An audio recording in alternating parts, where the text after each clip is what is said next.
Bonsoir, bonsoir, bonjour. C'est ED Congo Basango Télévision. Comme toujours, avant de commencer notre émission, nous disons merci à Dieu. Nous disons merci à nos chers abonnés et téléspectateurs qui nous suivent partout dans le monde et en RDC. Bande Konanga, soyez les bienvenus. À la une, chers téléspectateurs, Bande Ko émission Oyo, beaucoup yoka débat comme d'habitude, il y a un débat aux les Kinshasa, mais où est ce débat moi monsieur ba secret na kati. Bande Ko sikoyo débat za shindenge nini Uganda azwaki frontière 3 km ba yibi ba changer ba borne.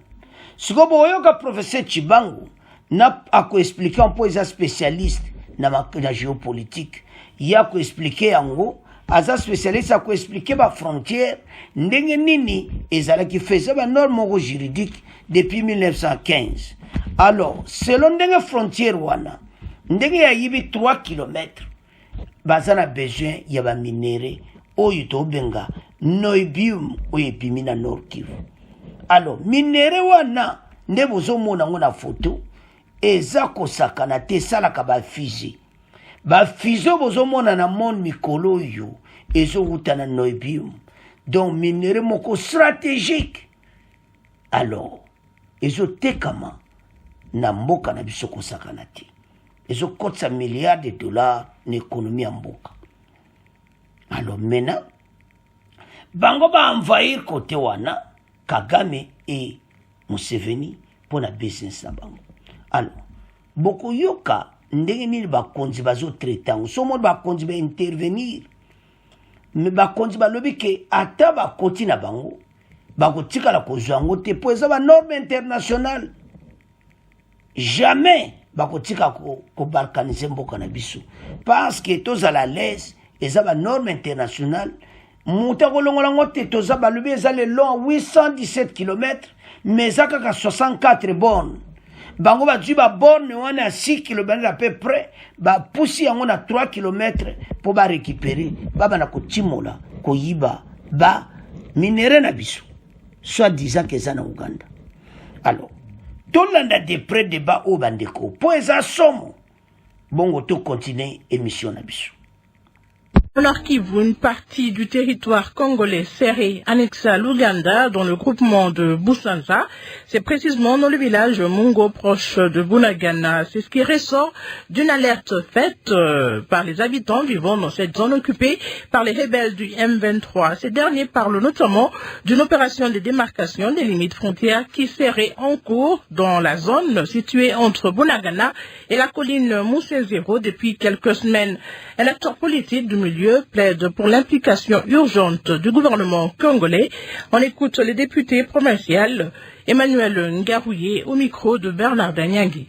Depuis le mois d'août, une délégation ougandaise était venue dans le groupement de Busanza pour pouvoir préparer des lieux où ils vont mettre des bornes. Ce week-end, le vendredi 23, le samedi 24 septembre, pratiquement un mois après, la délégation ougandaise est revenue avec des véhicules pleins de sable. Ils ont commencé à placer de nouvelles bornes. Dans la partie congolaise, ils ont dépassé environ 3 km en profondeur de la République démocratique du Congo dans le groupement de Busanza. Aujourd'hui, les habitants qui sont des otages de ces agresseurs n'ont plus accès à leurs champs parce que c'est désormais devenu une partie ougandaise. Et donc ils poussent encore un cri d'alarme. Voilà pourquoi nous demandons au gouvernement de pouvoir en urgence libérer les entités occupées par ces agresseurs et que de mauvaises décisions soient corrigées, notamment les problèmes de frontières qui ont été déplacés par les autorités ougandaises. C'était là le député provincial Emmanuel Ngarouye. Juvenal Mounoubounoubi, je rappelle que vous êtes avocat et député national élu de Walikale au Nord Kivu. Vous êtes cadre de l'UNC, parti membre de l'Union sacrée de la Nation. Vous êtes aussi membre de la Commission défense et sécurité à l'Assemblée nationale. Vous avez d'ailleurs déposé une question orale avec débat adressé au VPM des affaires étrangères afin qu'il explique la véritable situation sur les terrains, une partie de la RDC serrée annexée à l'Ouganda. Comment vous analysez cette situation? Merci beaucoup, Madame Kelly. Merci pour l'invitation. Et j'en profite déjà pour saluer le professeur Chibangu et le professeur Yamba Yamba qui participent avec moi dans cette émission. Au fait, ceci, c'est dans la suite un peu de l'ambiguïté et du manque de sincérité qu'il y a avec nos voisins de l'Est. Souvenez-vous, l'histoire de l'Est de la RDC, c'est une histoire d'agression. L'Ouganda, dont on parle aujourd'hui, a déjà été condamné par la Cour internationale de justice pour activité criminelle sur le territoire congolais. Et donc, c'est un peu dans la suite de cela. C'est vrai qu'à un moment donné, en trompe-l'œil, on a comme l'impression que les relations se sont réchauffées, harmonisées, avec des conventions qui sont signées, des traités, des coopérations, des cadres de coopération de défense et économique. Mais en réalité, il y a toujours cette hypocrisie. Raison pour laquelle, lorsqu'il y a eu ces alertes, il y a les acteurs de la société civile qui m'ont appelé directement pour me parler de ce qui se passe là-bas. J'ai reçu des photos, des images, certaines photos d'ailleurs, on les retrouve même sur Internet. Qui confirment l'information. Oui, un député provincial s'exprime, il vient de s'exprimer même, un son vient d'être balancé. Alors je me suis dit, au niveau national, parce que le rôle du Parlement de la Chambre élue au suffrage universel direct dans laquelle nous faisons partie, c'est de contrôler. Il y a le vote de loi et le contrôle du gouvernement. Et c'est dans le cadre du contrôle que j'ai initié cette question orale avec débat adressée au ministre en charge des Affaires étrangères. Pourquoi au ministre en charge des Affaires étrangères? Parce que ça concerne un pays voisin, un pays avec qui on a une frontière commune, la frontière orientale, un pays qui a signé des accords de coopération, parce que ça peut avoir la décision qui sera après examen du dossier, il peut y avoir une incidence et des décisions à prendre par rapport à ces accords-là. À quoi ça servirait de rester en coopération de défense, en coopération économique avec un pays qui nous agresse? Parce que là, on peut bien, un juge pourrait bien se servir des éléments et qualifier ça d'agression. Vous voyez? Et donc c'est des indices. On a un faisceau d'indices, même si on n'a pas toutes les preuves nécessaires, mais c'est un faisceau d'indices qu'on ne peut pas négliger et qui m'ont poussé en tant que député d'initier cette question orale avec débat, dans l'espoir que les bureaux de l'Assemblée nationale usera de toutes diligences nécessaires pour que les ministres en charge des Affaires étrangères répondent, arrivent à l'Assemblée nationale, que je présente ma question, qu'ils répondent aux questions, qu'un débat soit engagé là-dessus, et qu'on arrive à proposer des pistes, des solutions par rapport à cette agression ougandaise. Je vois que la voix, l'essence s'est améliorée dans l'entretemps. Oui, voilà, vous l'avez remarqué. Mais une certaine opinion estime que dans ce coin de la République, les frontières de la RDC ne sont pas bien délimitées. Alors, c'est normal qu'il y ait parfois des erreurs comme ça. Alors, il y a ceux qui entretiennent effectivement cette confusion-là. Alors, je parle sous contrôle du professeur Chibangu qui est ici et qui a écrit un livre monumental. Je dois m'en procurer d'ailleurs. Et je parle sous contrôle évidemment du prof Yamba Yamba aussi qui s'intéresse à la question de par son travail. Et je citerai aussi des auteurs. Lorsque vous lisez par exemple M. Jantin qui a écrit un livre intitulé « Les frontières congolaises, les frontières du Congo belge » de 1952, eh bien, il y a l'arrangement, il y a un arrangement, la dernière date c'est le 25 juin 1911, il y a cet arrangement belgo-allemand qui a tout indiqué, et il était dit là-bas qu'en cas de désaccord entre les indications qu'il y a sur la carte et les indications qu'il y a dans le protocole, eh bien, ce sont les indications qui se trouvent sur la carte qui l'emporteraient. Il y a même des bornes qui ont été posées, il y a 21 bornes qui ont été posées entre la rive nord du lac Kivu et la colline Kabwanga. Tout ça, on peut bien lire ça dans ce livre. Et je pense que dans le livre du professeur Chibangu, il y a plein d'éléments là-dessus. Je ne crois pas qu'il y ait des ambiguïtés. C'est pourquoi des déclarations comme celle de M. Kagame, le président du Rwanda, au Bénin, eh bien, c'est des déclarations qui procèdent d'un certain rêve du Rwanda ancien. Vous voyez, le Rwanda des rois Bugiri, le Rwanda des conquêtes. Mais il y a des frontières issues de la colonisation. Il y a un principe sacro-saint qui parle de l'intangibilité de ces frontières. C'est des frontières qui doivent être respectées. C'est un principe affirmé au niveau de l'Union africaine. Et qu'un pays, si un pays déplace les bornes, et puis l'opération des postes de bornes, ça doit, pour qu'il y ait posage des bornes ou poste des bornes, il faut d'abord qu'il y ait un conflit. Il faut qu'il y ait un différend. Et puis ça ne peut pas être une opération unilatérale. Donc ça ne peut pas être les experts d'un seul pays ou les techniciens d'un seul pays qui font l'opération. Ça doit être un travail concerté entre la RDC et l'Ouganda pour les cas d'espèce. Mais pour les cas d'espèce, moi je considère qu'il n'y a pas du tout un différent. Il y a eu des différends ailleurs, mais pour les cas de cette frontière orientale, en tout cas le peu d'informations que moi j'ai, il n'y a pas un litige par rapport à cela. Et donc il faut voir, c'est pourquoi moi j'ai dit qu'il faut considérer ça dans les cas de l'agression. L'agression, c'est une intention malveillante qui anime nos voisins. Et ils veulent l'utiliser. Il peut y avoir des moments où ils nous distraient pour dire voilà, tout est harmonisé. Mais en réalité, il y a cette volonté-là d'agresser le Congo. Le Congo est riche. L'Est du Congo est follement riche. Ces pays n'ont pas assez d'espace. Il y a un problème démographique. Même si on ne dit pas des choses clairement dans le sommet. Et puis, ils savent pas négocier aussi. Ils savent pas négocier. Ils pensent que la manière forte, c'est la bonne, quoi, pour investir le Congo, investir les terres congolaises. Et ils pensent que le principe de terra nullius existe encore. Ils pensent que, voilà, c'est un bien sans maître. Alors, vous parlez d'agression. Nous pensons que c'est le principe de la souveraineté territoriale qui doit s'appliquer. Vous parlez d'agression alors que l'Ouganda est quand même allié de la RDC dans la traque contre les EDF. Comment ça peut s'expliquer? Oui, mais il y a beaucoup de doutes sur les comportements de l'Ouganda. Vous voyez, ces derniers temps. Il y a par exemple Bunagana. La prise de Bunagana, on s'est tous posé la question, et même des experts au niveau de l'armée, et même le président de l'Assemblée nationale s'était un peu exprimé avec quelques soucis là-dessus. Comment se fait-il que Bunagana est tombé si vite comme ça? Parce que Bunagana donne lié directement, pas au Rwanda, à l'Ouganda directement. Et la branche politique militaire du M23, lorsqu'elle était défaite en 2013, ils ont trouvé refuge à Kampala, en Ouganda. Et déjà là, il y avait des inquiétudes. Vous ajoutez à ça les multiples tweets de Muhoozi, le fils de Museveni, qui affiche une sympathie envers Paul Kagame, qui considère d'ailleurs comme un membre de sa famille élargie. Eh bien, tout ça, si vous corroborez ces éléments-là, eh bien, il y a lieu quand même de douter un peu de la sincérité de l'Ouganda. Bref, tout ceci, j'ai fait tout ceci. Officiellement l'Ouganda. Voilà, alors, moi, ce que je veux attirer comme attention, c'est qu'il ne faut pas qu'on soit naïf avec l'Ouganda. Le Rwanda, c'est clair, il est clairement établi que c'est un pays qui nous agresse. Les Nations Unies en ont rapporté suffisamment de preuves là-dessus. Mais avec l'Ouganda aussi, on ne doit pas être naïf. Pourquoi? Parce que la convoitise, elle est là. Pourquoi ils se sont affrontés, les deux pays se sont affrontés en 2000 à Kisangani, en pleine ville de Kisangani, aux côtés des comptoirs des diamants? Eh bien, l'enjeu est là. Donc, c'est des pays qui ont des convoitises sur nos richesses. Et ils ont eu à le démontrer. L'Ouganda a même été condamné à la Cour internationale de justice. Le professeur Chibangu, plus que nous trois ici, a assez d'éléments. Et il en parlera certainement. Et donc, on ne doit pas être naïf par rapport à cela.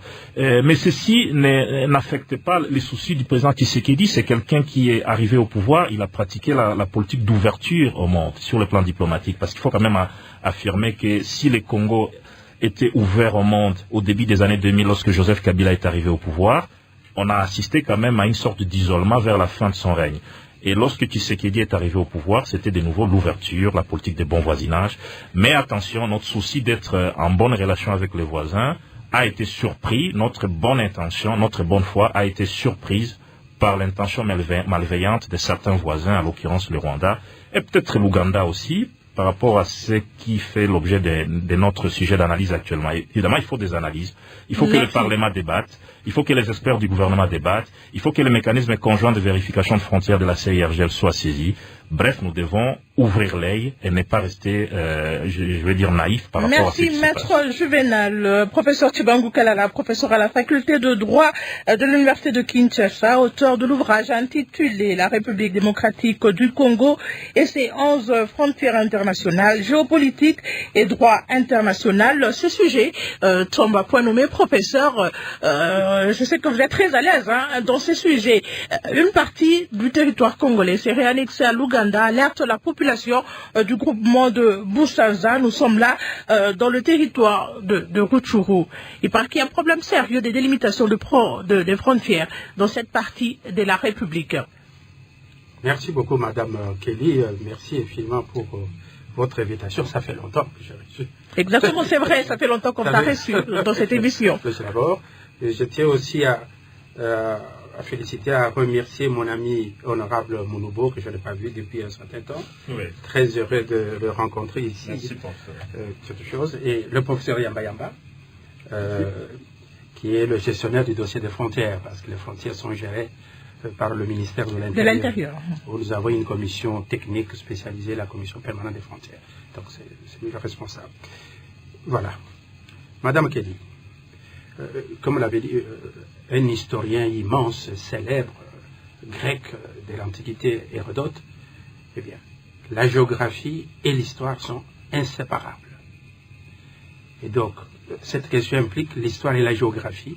Il faut dire un petit mot sur la géographie et sur l'histoire pour comprendre les choses ici. Et après le droit. Nous avons une frontière de 817 km avec l'Ouganda. Une partie avec de l'eau, ce qu'on appelle frontière liquide, et ça fait 186 km d'eau. Le lac Albert, le lac Édouard, les rivières Lamia, Semiliki, etc., etc. Et puis nous avons la frontière terrestre, donc la terre, ça fait 631 km. Apparemment, le problème se pose sur la frontière terrestre, c'est-à-dire qu'on nous a pris quelques kilomètres. C'est sur la terre ferme. Et d'après, peut-être que le professeur Yamba va nous donner quelques détails. Si je comprends bien, cette question se pose dans la zone de Bunagana, vers Rutshuru, la partie de frontière que nous avons avec l'Ouganda. Parce qu'il y a une localité qu'on appelle Bunagana, et en Ouganda, et au Congo, la même localité. Un peu comme nous avons Aru dans l'Ituri de l'autre côté de la frontière, en Ouganda, on l'appelle Arua. Donc nous avons Bunagana qui porte ces deux noms-là, dans les deux pays. Alors, je comprends bien que la question se trouve dans cette zone frontalière de Rutshuru, le petit morceau de territoire du Rutshuru, c'est le morceau de territoire qui est frontalier de l'Ouganda, mais pas de l'Ouganda, du Rwanda. Parce que dans la zone des trois frontières, avec le mont Sabinyo. Et donc, dans cette zone-là, peut-être que le professeur va nous donner des détails sur ce qui se passe en réalité. Le problème qui se pose, c'est le problème de déplacement des bornes frontières. J'aimerais signaler que on a déjà fait la délimitation de cette frontière de 817 km par un traité, une convention entre les deux pays, du 3 février 1915. Donc, depuis plus d'un siècle, 1915, la question ne se pose pas. On a déjà délimité. La délimitation, Madame Kelly, cher auditeur de Radio Okapi, la délimitation, c'est la détermination du passage de la frontière dans un document diplomatique, dans un traité. C'est sur papier. On vous dit, la frontière va passer par la rivière Lamia, par la rivière Rutshuru. Rutshuru, c'est le nom d'une rivière. Hein. Bon, la rivière Rutshuru, le lac Édouard, le lac Albert, etc., la rivière Semiliki. Et donc, passer par telle colline, Ngaboua, Sabinyo, etc., etc. Ça, c'est la délimitation. C'est une opération juridique. Mais ça ne doit pas rester sur papier.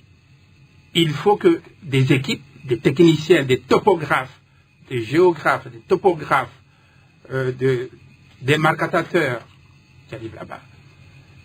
des géomètres, des triangulateurs, qui arrivent sur le terrain pour matérialiser la frontière sur le terrain, pour visibiliser la frontière sur le terrain, pour que les populations frontalières voient les signaux, les repères physiques pour dire que la frontière passe par-ci. Ce sont des bornes.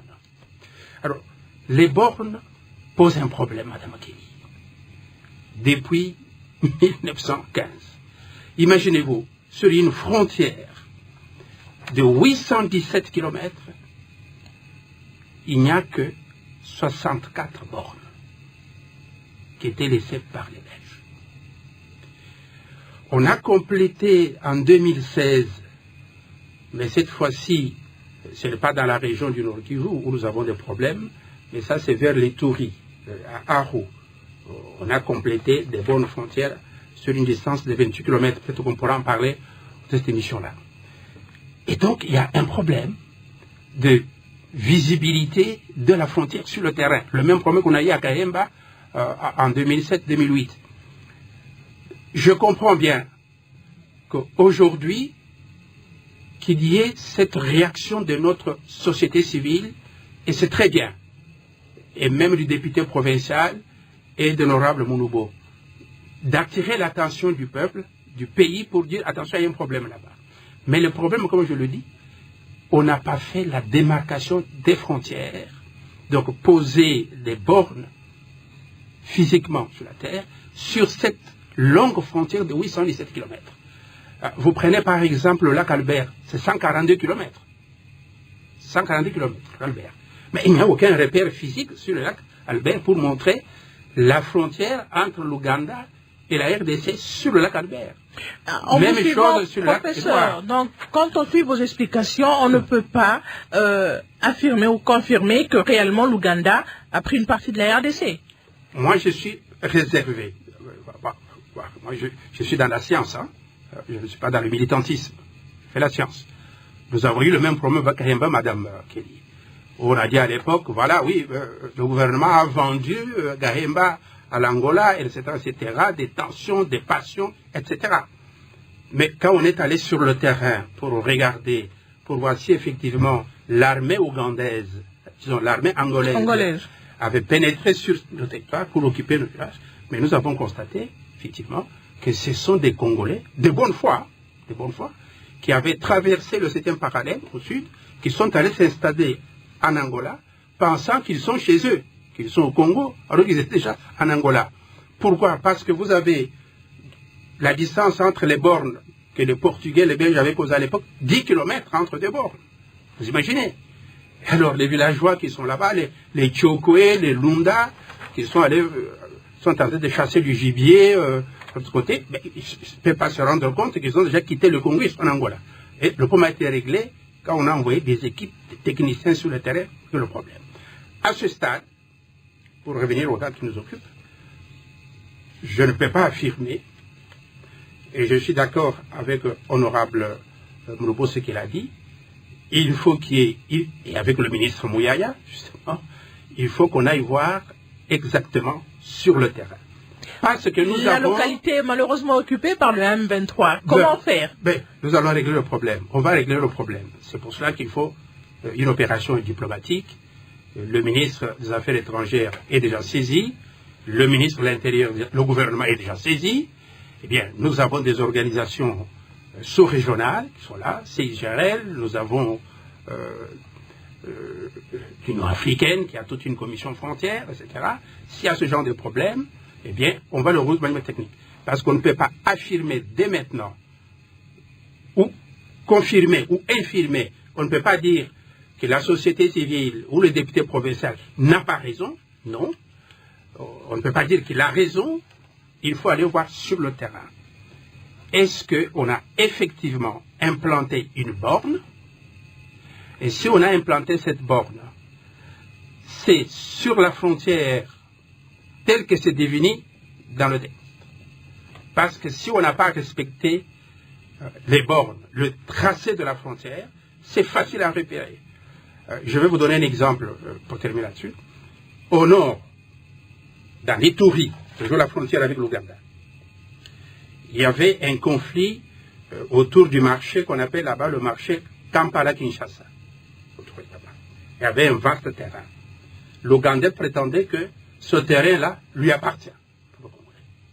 Il y avait une rivière, la rivière Ofo, vers Voura, qui disait oui, cette rivière, c'est une rivière de l'Ouganda, pas pour le Congo.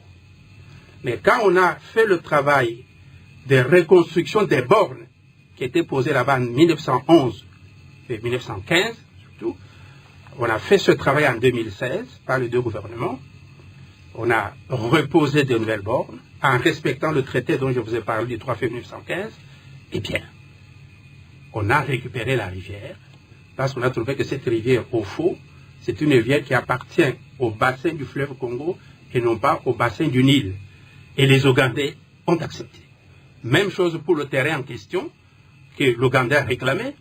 Eh bien, on a posé la borne principale là-bas vers ce marché-là, Kampala-Kinshasa, et on a constaté qu'en posant cette borne, suivant le traité, eh bien, le terrain, l'Ouganda réclamé, se trouve bel et bien en RDC et pas en Ouganda. On a récupéré.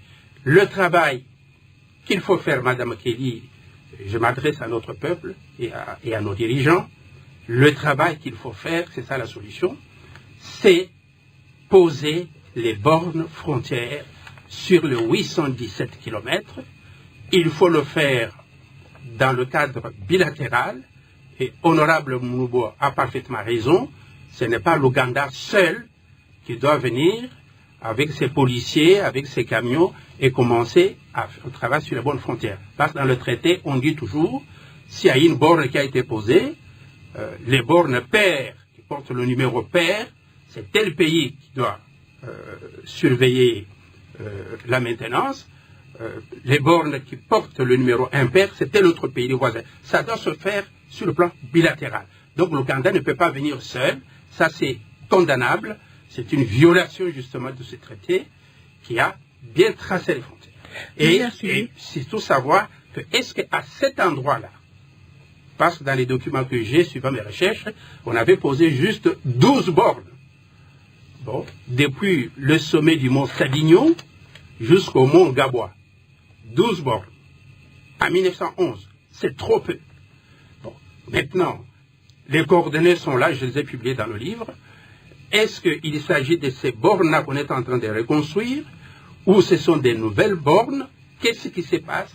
Donc, on ne peut se prononcer en connaissance des causes qu'après une enquête sur le terrain et bilatérale avec les deux États et avec en présence des organisations sous-régionales dont l'Ouganda et la RDC sont membres. Alors, le professeur Norbert Yambayamba va nous en dire peut-être un peu plus par rapport à cette situation. Vous êtes professeur et directeur des cabinets du vice-premier ministre, ministre de l'Intérieur. Monsieur le professeur, vous avez appris que la population du groupement Busanza alerte sur l'annexion d'une partie de la RDC par l'Ouganda. Vous êtes au courant de la situation. Qu'est-ce qui se passe exactement dans cette partie du pays? Merci madame. Je voudrais saluer l'honorable Mounobo et le professeur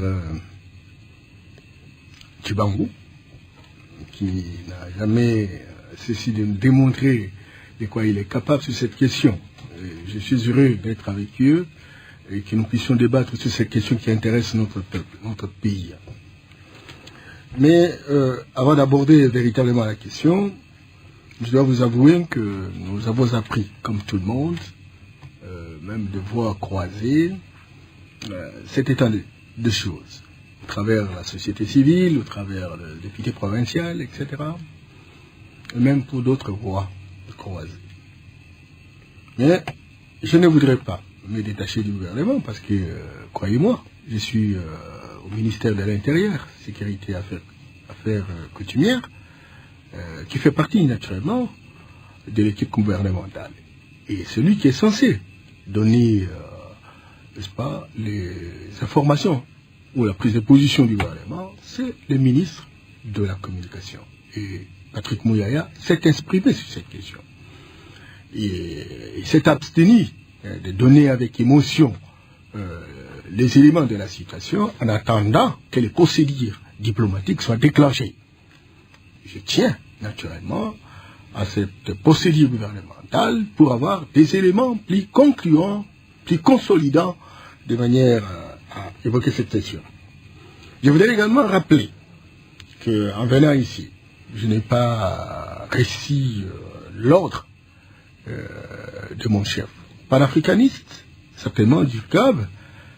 J'ai estimé quand même, quand vous m'avez appelé, de venir et d'écouter, surtout d'écouter à la fois l'honorable député et le professeur Tshibangou Kalala, qui a fait un travail à ce sujet. Ça nous permet véritablement d'avoir des inputs qui vont aider à la prise de décisions stratégiques du gouvernement. Et moi, à la sortie d'ici, je pense, j'aurai véritablement des éléments. Je voudrais également dire que pourquoi le Rwanda, pourquoi l'Ouganda manifeste ses velléités et de façon récurrente. Je crois qu'il y a moyen de pouvoir réfléchir sur la question. Pourquoi le choix Bunaganda? Pourquoi les Shoah Rutshuru? Qu'est-ce qui explique cette velléité récurrente d'agresser tout le temps le Congo? Croyez-moi, cet espace géographique, c'est un espace très riche. C'est un espace très riche. Et il y a un minerai aujourd'hui qui fait fureur, qu'on appelle l'obium. C'est localisé dans cet espace. Et vous savez, les nobium participent à la fabrication de fusées, dans la stabilisation des fusées. Les coûts d'acquisition d'un fusée, on l'a dit, et prenez besoin de le répéter, est de 10 milliards de dollars. C'est que très clairement, comme on est dans un processus d'une guerre numérique, chacun joue son jeu. Et chacun veut devenir véritablement un sous-traitant des vautours qui sont identifiés à l'international.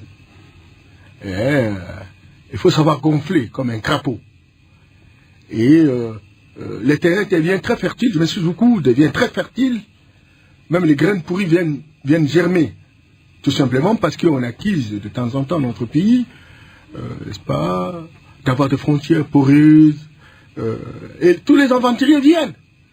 Mais c'est vrai que les frontières sont comme imposent les frontières de la RDC.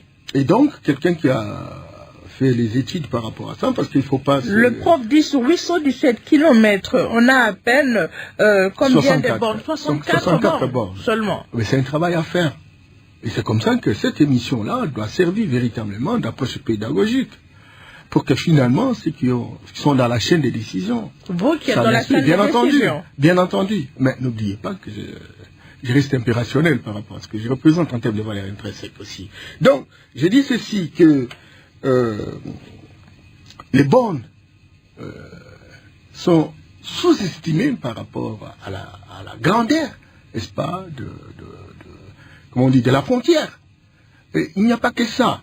Parce que les motivations qui poussent les Ougandais aujourd'hui, qui sont censés être nos amis, et l'honorable l'a dit, cette hypocrisie récurrente, explique bien entendu que des hommes et des femmes sont organisés dans une sorte de convergence d'intérêts à l'échelle internationale, qu'on appelle généralement le multinational, à l'échelle sous-régionale, qu'on appelle tous ces vautours, ces sous-traitants, etc., qui concernent essentiellement les pays voisins. Si aujourd'hui l'Ouganda et le Rwanda de temps en temps reviennent comme pour s'afficher de nous, nous avons combien de frontières? 9. Les professeurs disaient que nous avons 11 frontières internationales. Il en a les compétences pour le dire. Mais c'est gravissime. Mais professeur, ça fait quelques semaines déjà que la population a alerté sur la situation. Vous avez été saisi sûrement au niveau du ministère de l'Intérieur. Qu'est-ce que vous avez fait? Mais ce qui est au niveau du ministère de l'Intérieur. Mais vous savez, qui donne des éléments, par exemple, au niveau du gouvernement? Avant que le ministre de la communication, le porte-parole, puisse justement prendre une décision dans ce sens, donner la position du gouvernement, et donc on lui donne des éléments disponibles. Et donc il a été demandé que toutes les procédures diplomatiques soient mises en branle pour que finalement on puisse avoir de vraies informations, sans contester ce qui a été dit, et le professeur a été très rationnel par rapport à ça, c'est de dire en fait qu'on approfondisse, qu'il y ait une enquête qui se déploie sur le terrain. Est-ce que le mécanisme conjoint de vérification a été saisi? Tous ces éléments sont en cours et le ministre qui est interpellé aujourd'hui au niveau de l'Assemblée par le député que nous avons ici, et donc donnera tous ces éléments de réponse. Mais n'ayons pas des émotions toxiques. Vous savez, quand il y a un problème et on est agité, on croit tout bien faire, on risque véritablement de taper à côté. Moi, je pense qu'aujourd'hui, la question des frontières, c'est une question qui interpelle le gouvernement de la République au travers de ses différents services, etc. Qui interpelle également les associations sous-régionales et pourquoi pas l'association africaine, continentale, qui en réalité a comme portion aussi des responsabilités cette question des frontières. Vous savez, la cartographie, par exemple, de nos espaces géographiques, nous avons quand même des instituts qui fonctionnent dans ce sens, comme l'Institut géographique. Est-ce qu'aujourd'hui, on peut prétendre avoir une banque de données qui relève véritablement? Je suis content parce que le professeur a tous les détails. Et si ces détails pouvaient aider à ceux qui ont la décision, justement, de mettre davantage les bornes, de créer une sorte de dialogue interétatique entre les différents États de la sous-région pour cartographier. Et vous savez, aujourd'hui, la digitalisation devient un élément de référence dans ce genre de choses. Et si l'Union africaine, qui a aussi cette responsabilité, et pourtant la question est très récurrente, pouvait aussi s'impliquer pour que finalement on ait des éléments plausibles, rationnels, objectifs, qui permettent de dire que cette frontière, cet endroit appartient à tel pays. Merci. Et quand cela ne tienne, ce complot, je ne voudrais vraiment pas insister sur ça, ce complot international pousse beaucoup de vautours, des agitateurs recrutés, soit à la sous-région, soit à travers le monde, etc., pour déstabiliser, déconstruire le Congo, etc. Encore qu'il faut prendre conscience de ça pour que finalement, on puisse mettre en route un certain nombre de mesures qui répondraient, n'est-ce pas, à la question. Comment pouvez-vous imaginer? Regardez, quand vous regardez la frontière et la police de frontière, on peut le retrouver par exemple dans beaucoup d'autres pays voisins. Encore que même si on peut en avoir, il faut la renforcer, il faut la requinquer. Il me semble que ça pose des problèmes. Les comités consultatifs. Vous avez parlé des comités la commission de vérification. Il ne faudrait pas que ça soit spontané. Il ne faudrait pas que ça soit à un moment donné d'inaction qui se réalise, etc. Tous ces mécanismes doivent être rendus opérationnels, prendre des mesures, des conclusions concluantes, préventives, qui permettent à ceux qui ont la décision de s'en référer. Et tout cela nécessite un effort, non seulement du Congo-Kinshasa, mais également d'autres pays. Encore que les pays, là, sont animés d'un instinct de conquête, de moyens à l'externe, etc.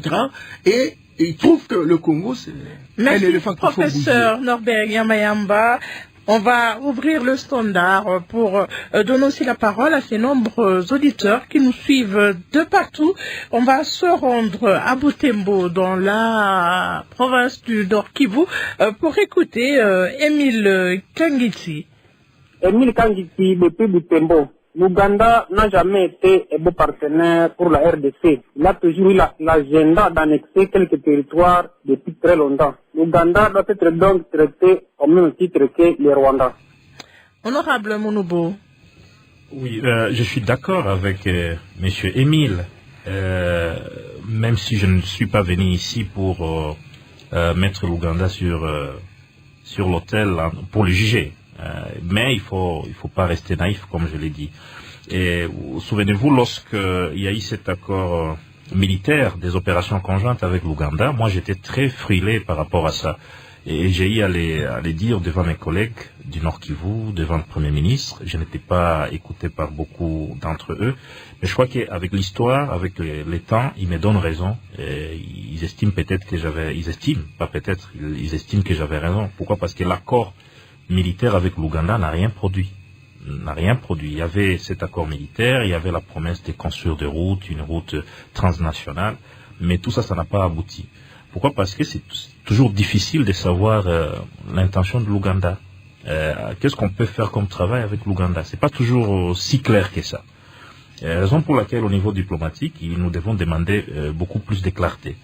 Je voudrais revenir, et là, moi, je crois que c'est une très très bonne chose dont a parlé le professeur Tchibangu, c'est qu'il y a la délimitation qui est une opération juridique. Maintenant, il y a une opération technique, la démarcation. Mais ce qu'il faut dire, et là, le prof Tchibangu pourrait être d'accord avec moi, selon ma compréhension, ce n'est pas veut dire que cette frontière n'a jamais été démarquée. La démarcation a déjà eu lieu. Il y a des bornes qui ont été posées, peut-être pas beaucoup de bornes, comme on aurait souhaité, mais il y a quelques bornes, quelques dizaines de bornes. Et donc, on ne doit pas considérer une situation comme s'il n'y avait pas une frontière délimitée et démarquée. Ça a déjà été fait. Mais sauf qu'il faut peut-être en multiplier les nombres. Et je crois que il y a ceux qui pensent comme ça, l'idée me vient à l'esprit, il y a ceux qui disent, mais finalement, avec le Rwanda et l'Ouganda, c'est deux partenaires, il faut peut-être penser à un mur finalement. Parce que quand ça serait peut-être un processus achevé des bornages, quoi, si on arrivait à un mur. Mais sauf que construire un mur, comme certains le pensent, c'est vraiment archaïque. Moi aussi, je ne serais pas d'accord avec ce genre de situations. C'est pour dire que, et là, je voudrais accréditer ce que je pense, sous contrôle du professeur, que les processus de bornage n'est jamais achevé. Je ne sais pas si il peut être d'accord avec moi. Même si on arrivait à poser 64 bornes, peut-être que après un temps, on aurait les soucis d'en rajouter le nombre. Et donc, et celui qui est animé de mauvaises intentions, ce voisin, même si vous avez une multitude de bornes, eh bien, s'il y a des velléités, ça pourrait toujours se manifester. Raison pour laquelle nous devons faire quoi? Nous devons construire l'armée, nous devons renforcer notre diplomatie, nous devons rester en alerte. Et je crois que des allégations, moi je ne préfère même pas appeler ça comme allégation, des informations comme ça, des indices, des alertes comme ça, eh bien, il ne faut pas qu'on les minimise. Moi, j'étais content que pour la première fois, le gouvernement s'est exprimé à travers le ministre Mouyaya pour dire que la question, elle était suivie et que par des voies diplomatiques, on espérait à une solution. Et tout ça, on souhaite que ça aille vite. Alors, quelles sont les actions à court terme qu'on pourrait bien poser? Je crois qu'il faut que ma question soit examinée rapidement. En tout cas, je le souhaite, que les bureaux fassent diligence. Parce que le professeur Yamba est d'accord avec moi, qu'on attend un peu que le ministre des Affaires étrangères, puisque le porte-parole du gouvernement a parlé des voies diplomatiques, peut-être que le ministre Lutundula pourrait nous en parler davantage. Il faut qu'on fasse la saisine du mécanisme conjoint de vérification de frontières qui émane de la CIRGL. On doit savoir si ça a déjà été fait. C'est des actions à court terme, c'est des actions urgentes à faire par rapport à ces problèmes. Mais il y a des actions à moyen terme aussi qu'il faut poser. Ça serait, à mon avis, redynamiser toutes ces commissions mixtes des frontières, parce qu'il me semble quand même qu'il y a des soucis, pas seulement à l'Est, et avec Mouliro, vers Mouliro, Puerto, il y a aussi un souci là-bas. Quand j'étais rapporteur de la commission de défense, on a même effectué une mission vers là, parce qu'il y avait quelques militaires zambiens qui avaient même pénétré vers Mouliro. Voilà, donc il faut qu'on redynamize cette commission. S'il y a des cotisations à payer, par exemple, qu'on soit en ordre avec ces cotisations, et puis qu'on mette les techniciens en branle pour qu'ils effectuent des bornages nécessaires ou qu'ils posent des bornes qui suffisent. Parce que voilà, l'insuffisance des bornes pourrait aussi créer des incompréhensions. Mais il ne faut pas que les Ougandais ou les Rwandais pensent qu'on n'a pas une frontière délimitée. On a une frontière délimitée, on a une frontière marquée depuis l'histoire, depuis les années 1911-1915. Et donc, ces rêves-là des conquêtes, eh bien, il faut le regarder véritablement en ouvrant les yeux. Merci, honorable Mounougo, professeur Tshibangu Kalala. On va aller à Kolwezi pour écouter cet autre auditeur. Chouk Mouigirwa à partir de Kolwezi. Je ne sais pas si le gouvernement a déjà compris pourquoi l'Ouganda soutient clandestinement les M23. Parce qu'en déplaçant ses bornes vers une partie de Bunagana, le gouvernement ougandais sait très bien que cette partie est contrôlée par les rebelles et qu'il serait difficile pour le gouvernement congolais d'aller déterrer ces bornes ni y renforcer la sécurité. Alors la question que je me pose est celle de savoir si cette partie ne serait pas cédée par les M23 en compensation contre les efforts de guerre. Car presque toutes les rébellions de grande envergure à l'Est, leurs dirigeants ont déjà eu à conclure ce genre d'arrangement avec les États voisins. C'était le cas pour l'AFDEL et les RCD à l'époque pour ne pas les citer. Mais aussi, est-ce que les démarches diplomatiques vont-elles nous ramener dans un bref délai cette portion de terre annexée par Kampala? Je pense que le gouvernement ougandais a délibérément déplacé les bornes pour jauger la réaction congolaise et demain, ce sera le tour du Rwanda et du Burundi car ces trois pays ont toujours nourri des intentions expansionnistes. Il revient donc au gouvernement congolais de déloger les M23 afin de sécuriser tout le territoire national car c'est une question qui touche directement à la souveraineté nationale. Alors même si vous êtes ici en tant que technicien, professeur, vous pouvez quand même répondre aux préoccupations soulevées par Chouk. Oui. Bon, vous m'avez demandé de porter la casquette de technicien. J'aimerais rester là. J'ai un brillant politicien à ma gauche, qui est mieux placé pour répondre à ce genre de considérations, et le représentant du gouvernement, même si il a porté les gants. Mais vous savez, madame, la question des frontières, c'est la question des terres. Et la question des terres est très sensible. C'est vital. Regardez ce qui se passe, la situation entre la Russie et l'Ukraine. C'est un problème de terre. Donc, je comprends que les Congolais, que nous tous, y compris moi-même, que nous soyons très remonter. Lorsqu'on nous dit on a touché 1 centimètre carré de notre territoire, on a déplacé la frontière, c'est comme si on nous déclare la guerre. Je comprends cela. Mais il faut dépassionner le problème. Il faut garder la tête froide, garder le sang-froid, examiner les choses de manière simple. Cette zone-là, c'est le sommet du mont Sabinho. Nous avons 8 volcans, hein, ce qu'on appelle la ligne des volcans. Nous en avons 8. Karisimbi, Nyamulagira, Nyiragongo, Muhavura, Mikeno, Visoke, etc. Au bout, vous avez Sabinho. C'est la zone des 3 frontières. C'est là où les frontières des 3 pays se rejoignent. C'est là où il y a la borne numéro 1 sur cette montagne-là. La borne numéro 1. Et vous descendez, cette colline-là, pour arriver au mont Ngaboua. Et c'est 60 km. C'est là où vous avez Bunagana, vous avez Rutshuru, etc., etc. J'imagine que ce village dont nous parlons se trouve dans cette zone de frontières terrestres de 60 km. Parce que nous avons beaucoup de rivières. Hein. Bon, sur les rivières, on ne va pas mettre des bornes sur des rivières. Là, ce sont des bouées qu'on va mettre de visualisation. Et je demande dans mon livre, il faut qu'on mette des bouées sur toutes les rivières, sur tous les lacs qui sont des lacs frontières ou des rivières frontières.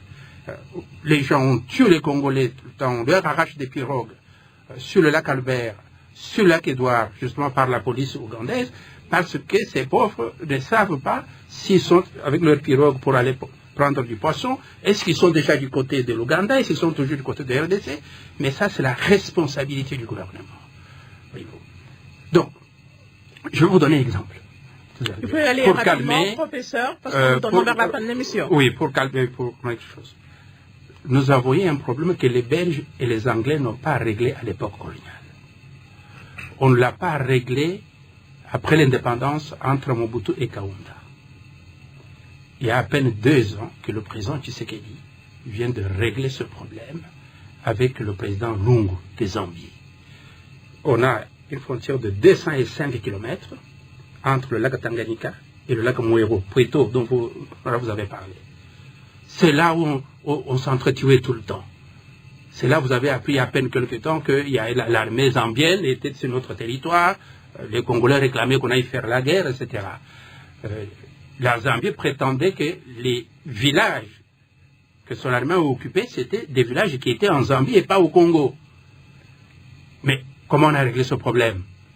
Eh bien, on a envoyé une délégation de la SADC, des experts, qui sont allés voir. Ils ont conclu, non, écoutez, messieurs les Zambiens, vous n'êtes pas chez vous ici. Hein. Rentrez chez vous. Vous êtes en RDC, il faut rentrer. Mais comment on a pu régler le problème sur les 205 km?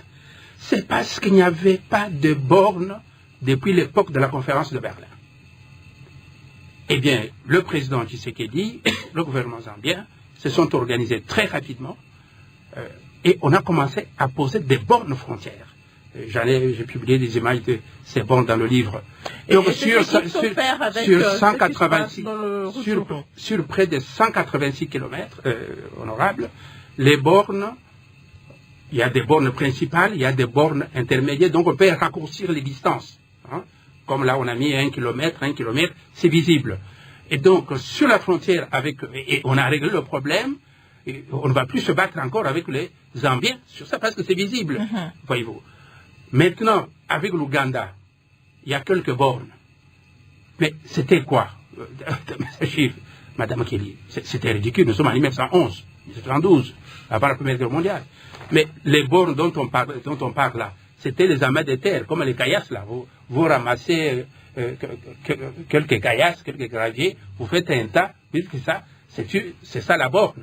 Mais quand il y a des tempêtes, des intempéries, des eaux, ça va partir. Ça porte. Et donc, ce qu'il faut faire, c'est ce qu'on a fait à Arua, ce qu'on a fait dans le Nord Kivu, sur la frontière terrestre entre Goma et toujours avec Sabinho, avec le Rwandais, ce que nous venons de faire avec le président Tshisekedi, avec les Zambiens, sur la frontière lac Tanganyika, lac Mouero, il faut poser des bornes modernes, sur des distances très courtes, qui sont visibles. Nous n'allons pas mettre la police ou l'armée le long de nos frontières pour suivre les choses. Au moins, si nous avons des repères physiques visibles qui seront protégés par nos administrations territoriales. Nous avons la NER dans tous les territoires. Nous avons des villageois, des chefs de secteur, des chefs de village. S'ils voient des repères physiques, c'est déjà une protection physique qu'on ne va pas violer notre frontière. Même si l'Ouganda aujourd'hui a déplacé la frontière, ça c'est pour notre ami, c'est une perte de temps. Parce que la délimitation juridique de la frontière existe. On ne va pas changer, l'Ouganda ne peut pas changer le traité de 1915. Merci. Donc, le traité est là. S'ils ont déplacé les bords, on va récupérer le territoire sur le plan juridique et calmement, comme nous avons récupéré la rivière au fond, avec le terrain autour de la table. Merci. Et eux-mêmes ont reconnu, non, nous ne sommes pas chez nous, c'était par erreur. Merci. Eh bien, nous vous laissons votre territoire. Donc, il ne faut pas... de vous retirer la parole parce que nous sommes à la fin oui, de ça l'émission. fait longtemps que vous ne m'avez pas invité. J'en profite pour parler un peu beaucoup. Prochainement, on va vous inviter, professeur. On va considérer d'ailleurs c'est la conclusion. Professeur Yamayam, on va prendre aussi pour vous très très rapidement cette dernière réaction qui nous vient de Beni au Nord Kivu. Fabrice Ambili depuis la ville de Beni au Nord Kivu. Personnellement, je demeure sceptique face à un aboutissement positif des voies diplomatiques que parlent les ministres de la Communication, vu l'inefficacité de l'action gouvernementale et parlementaire sur les questions essentielles de notre République sous l'actuel régime. Et ce qui est drôle dans cette question, notre gouvernement n'arrive pas à interpeller l'Ouganda, car considéré comme soi-disant partenaire fiable. Je me demande non seulement s'il s'agit d'un complot auquel notre gouvernement participe, mais aussi si le régime actuel est dirigé par les gouvernants ou carrément les coopérants. Parce que face à des questions cruciales comme celle-ci, le temps est presque inexistant et trop occupé par les élections avec une classe politique vénale. Alors, cet auditeur est quand même assez dur vis-à-vis des dirigeants. Brève réaction, professeur Yamayam. Je voudrais saluer notre auditeur qui a parlé, qui a eu un franc-parler. Mais il doit comprendre que la chose publique se gère avec une certaine harmonie, avec un peu de patience, avec stratégie. Ça ne sert pas de courir pour gagner, c'est pas une compétition sportive. Il faut y aller avec plus d'intelligence politique, plus d'intelligence diplomatique, plus d'intelligence militaire. Est-ce que c'est pour autant dire que le gouvernement actuel, le régime est coopérant? Moi je dis, c'est trop fort, c'est trop dur. Parce que si vous saviez comment les gens ne dormaient pas pour reconstruire la dignité de notre peuple, pour maintenir nos frontières à l'état où elles sont aujourd'hui, c'est pas si facile. Il faudrait vraiment que, malgré les difficultés qui sont les nôtres, que notre peuple soit derrière notre gouvernement. On ne peut pas, et on l'a dit, on l'a répété, et pas besoin de le dire, combien le chef de l'État s'est investi avec son gouvernement pour construire un climat de paix au niveau de la frontière. Vous savez combien on a demandé à ce qu'on puisse avoir même des projets fédérateurs intégrateurs avec nos voisins. Moi je pense que il y a moyen de réfléchir. De tout le temps, certes, on a connu le Rwanda, l'Ouganda, le Burundi, il y en a 9, je continue à le citer. Vous estimez que la solution diplomatique va porter ses fruits? Et il y aura une solution holistique, dont la diplomatie. Il faut savoir gagner sans combattre. Ça veut dire quoi? Ça veut dire en fait utiliser la diplomatie, le dialogue, pour convaincre l'interlocuteur. Et s'il ne comprend pas, il y a le package destiné, c'est pas à l'action militaire. Si cela est possible. Vous voyez, donc maintenant, quelque chose qu'on peut se gagner sans combattre, eh bien, vous voulez gagner en utilisant le muscle, le ring, etc. Donc, le gouvernement est fondamentalement africain, vous savez. Le régime croit et continue à croire que l'Afrique, dans l'unisson, est capable de relever le défi. Et les problèmes sont partout en Afrique. Et si on doit avoir des problèmes particuliers entre nous, ça nous déstabilise. Alors qu'est-ce qu'il faut? Il faut prioriser d'abord les contacts, la diplomatie, ramener le pays voisin à la raison. Il y a des mécanismes qui ont été mis en place naturellement sur cette question, et il y a des mécanismes également de vérification. Et donc, on va travailler dans cette perspective. Mais si dans l'hypothèse les choses n'ont pas l'air de marcher, où les gens ne comprennent pas la nécessité de ce que peut représenter nos relations entre pays africains voisins. À ce moment-là, c'est pas pour rien que nous avons des militaires, c'est pas pour rien que nous avons des services de sécurité, etc. On va les actionner. Mais il ne faut pas, du coup, au début de l'action, sans savoir les tenants et les aboutissants, c'est dire non, nous faisons la guerre. Merci, professeur Norbert Yamba. Maître Juvenal, 30 secondes. On n'a plus de temps. Moi, je crois que ceci me pousse, ce débat me pousse aussi à évoquer une autre idée. Il faut tout un plan de réformes et de migrations en République démocratique du Congo. Et cela passe par un état des lieux qu'il faut dresser de nos services, de nos frontières, de tout ça. Il faut moderniser les services, motiver les personnels, équiper. Il faut des équipements modernes de surveillance. Ça, c'est très important. Et ça fera que des agents, par exemple, de la DGM, qu'on ne les retrouve pas éparpillés à l'intérieur, comme à Walikale, avec des barrières. Des agents comme ceux de la DGM devraient se retrouver en principe le long de nos frontières, modernisés. Moi, je crois que c'est important, un tel plan, financé par le gouvernement, pour changer l'image de notre administration française. Merci, Maître Juvenal. 30 secondes, on n'a plus le temps. Alors, je voudrais simplement calmer le professeur qui disait qu'il faut des repères physiques. Oui, il faut des repères physiques, mais cela n'explique pas une police de surveillance. Merci. Alors, bande kotolandi biso nyonso débat.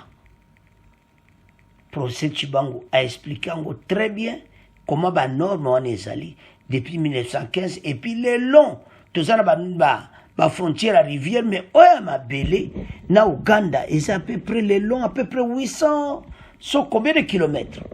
Alors, si les 800, donc, wana, et ça, comme on a clair, mais tu as à distance à Kosaganati. Mais tu as à 64 bornes. Par exemple, on a dit, la pays, riche, le ministre de l'Intérieur. Le ministre de l'Intérieur a expliqué clairement comment Bamakambo Oyo. Parce que, à partir de Bandeko Oyo, wana ya Busanza, donc, on a clairement été Bayibi. Une partie en Mboka. Il y a groupement Busanza. Alors, la population du groupement Busanza, territoire de Rutshuru, sous occupation du M23, a alerté le 26 septembre sur l'action d'une partie de leurs terres par l'armée ougandaise. Et ça, l'armée ougandaise, selon les sources locales, la partie annexée se trouve dans le village de Mungu, proche de Bunagana. Les mêmes sources parlent d'une opération de démarcation des limites frontalières en cours depuis quelques semaines entre Bunagana et Musigiro. Les Ougandais ont dépassé environ 3 km en profondeur de la RDC et ses habitants, en réaction, porte-parole du gouvernement congolais, lobby pendant donc agir na yango. Alors, ce qu'on va dire, ce qu'on tala, botala yango, makambona nyonso, ce qu'on tango comprendre pourquoi. La réaction est à Makassi. Le porte-parole du gouvernement, Patrick Mouyaya, a assuré le mardi 3 octobre, lors d'un briefing, que la presse sous étroite surveillance du gouvernement. Donc, le gouvernement a l'effort. Et puis, le ministre de l'Intérieur a lobby au local Bomimboka, minéré wana, noibium. Parce que tanga makambo to kobiana, jo tana yo tanga, ou comprendre que situation, ndenge zakuna, eza yakusakanati. Donc, bazana besoin de minerais stratégiques. Bandi ko comprendre. Mondo yona ba minerais wana ko sala ba fusée. Ezana mboka na biso. Noibium ndezo sala makambo. Yango Kagame beli liboma. Ba kopa M23 kufi. Bango choix ezati. Ezaka to timula ba noibium. Mikolo nyonso. EAC. Na bango ba Kenya. Et puis toi, si bazo bénéficier nango. Alors, makamwana nyonso baoyiba minere. Mais ce qui balkanisation tobosana. Ba norme internationale ndeto landi projet Chibangu ekolonga te. Mais so landi ba congolais oyo ba bengi bazana kanda ete makambo esila noki. Alors, bande konangai en tout cas to landi biso nyonso bino sikobo pesa ba commenter. Selon Otoyoki, ezatuza la démocratie bato suba koloba bien, suba koloba toujours bien ti. Alors, vous continuez à s'abonner massivement, vous partager. Au revoir. À la prochaine.